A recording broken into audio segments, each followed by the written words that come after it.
বাদ জাকের ও শামীম ফুলের মালা পরিয়ে সৌম্য ছাব্বিরকে আয়ারল্যান্ড সিরিজে জাতীয় দলে ফেরালো বিসিবি।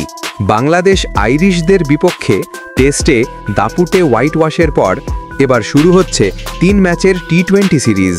আর সিরিজ শুরুর আগেই আলোচনার কেন্দ্রে বাংলাদেশের নতুন ঘোষিত টিম স্কোয়াড। রবিবার 23 নভেম্বর সন্ধ্যায় বিসিবির আনুষ্ঠানিক ঘোষণায় এসেছে 2 বড় পরিবর্তন, আর এর মাঝেই তৈরি হয়েছে নতুন ক্রিকেট ড্রামা। বাদ পড়লেন জাকের আলী অনিক ও শামীম হোসেন পাটওয়ারি। ঘন ঘন সুযোগ পেয়েও সময়মতো পারফর্ম করতে না পারায় দুজনকেই বিশ্রাম দেওয়ার সিদ্ধান্ত নিয়েছে বিসিবি। আর সেই জায়গায় দারুণ প্রত্যাবর্তন সৌম্য সরকার ও ছাব্বির রহমান। ঘরোয়া ক্রিকেটে টানা পারফর্ম করে নিজেদের প্রমাণ করেছেন দুজনেই। টিম ম্যানেজমেন্ট তাদের ফেরত এনেছে একেবারে ফুলের মালা পরিয়ে, স্বাগত মুডে জাতীয় দলে ফিরিয়ে।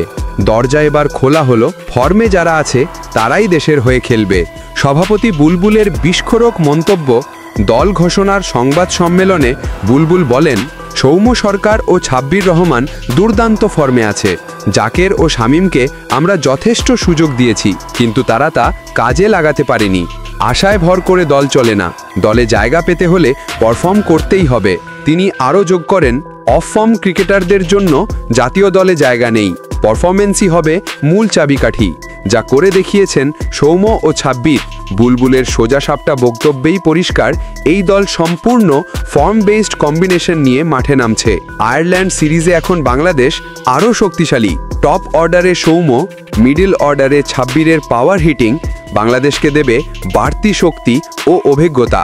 টি20র আগ্রাসী স্কোয়াড এখন তৈরি। এবার লক্ষ্য শুধু একটাই, সিরিজ জয়।